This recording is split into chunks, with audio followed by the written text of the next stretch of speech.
अस्सलाम वालेकुम सामीन। जैसा कि आप जानते हैं, आप मुंसलिक हैं हमारे इस यूट्यूब चैनल से, हमारी इस काविश से।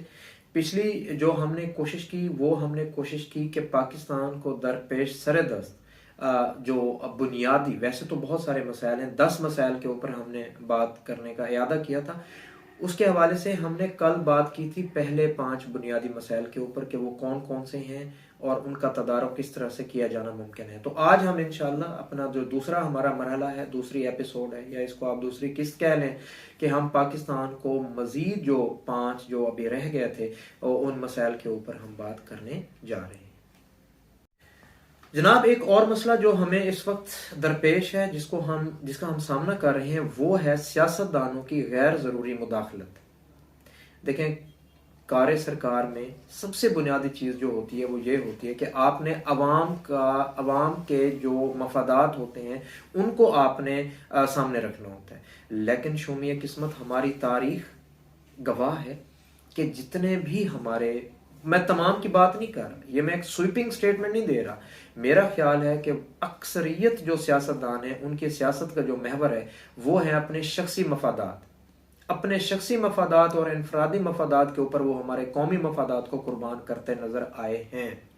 ये एक बहुत बड़ी वजह रही है। इसीलिए अगर सरकार in the best interest of the people, अगर वो कोई काम करना चाहती है लोगों के मफादात में, और कोई भी अलिफ बे दाल जीम कोई सियासतदान, चाहे वो यूनियन काउंसिल सतह का हो, चाहे वो एमपीए लेवल का हो, या वो कौमी असम्बली के सतह का हो, या वो सेनेटर हो, शून्य किस्मत ये देखा गया है कि अगर वो समझता है कि उसके जो सियासी मफादात हैं वो अगर खतरे में पड़ रहे हैं, तो वो एक लम्हा ज़ाय किए बगैर तमाम तर कौमी मफादात को बालाए ताक रखते हुए अपने उन इनफरादी सियासी मफादात के पीछे लग जाता है, जिसकी सबसे बड़ी वजह हमारी नाकामी है। सामीन, एक और मसला जो पाकिस्तान को इस वक्त पेश है वो है मुख्तलिफ हमारे मुल्क में माफियाज हैं, उनका राज है।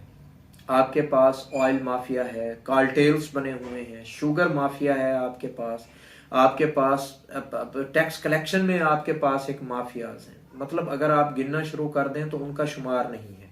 तो यहाँ पर मेरा दोबारा एक जहन में सवाल उठता है कि अगर ये माफियाज पैदा हुए हैं तो क्यों हुए हैं।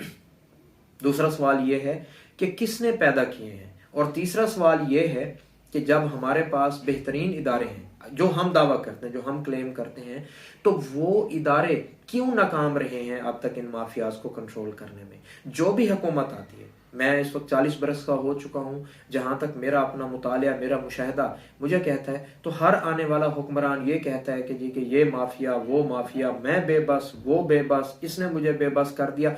अरे भाई, कौन आएगा, कौन सी वो हस्ती आएगी जो इन माफियाज को लगाम डालेगी। एक और मसला जो इस वक्त पाकिस्तान को दरपेश है वो है रेड टेपिज्म, जिसको हम कहते हैं। ये एक तकनीकी इस्तिलाह है, इसको हम कहते हैं अफसरशाही। इंतहाई माजरत के साथ तमाम अफसरान, तमाम ब्यूरोक्रेट्स इस डोमेन में नहीं आते, इस दायरे में नहीं आते। यकीनन कुछ ऐसे हैं जिन्होंने दर हकीकत इस पूरे निज़ाम को हाईजैक किया हुआ है। बात वही आ जाती है शख्सी मफादात। जब इंसान अपने शख्सी मफादात के पीछे लग पड़ता है तो कौमी मफादात को वो भूल जाता है। यही हमारी ब्यूरोक्रेसी का एक खासा रहा है। तमाम ब्यूरोक्रेट्स नहीं, चंद एक ब्यूरोक्रेट्स यकीनन ऐसे हैं कि जो इस चीज को उन्होंने अपना खासा बना रखा है, अपने मफादात।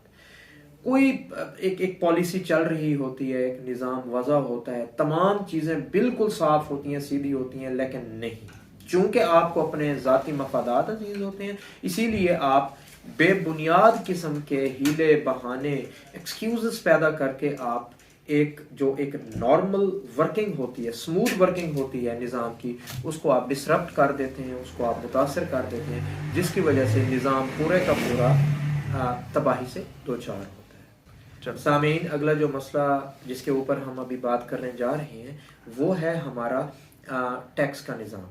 देखिए, कोई भी कौम उस वक्त तरक्की करती है जब उसके माली वसैल बेहतरीन हो, बहुतात में हो।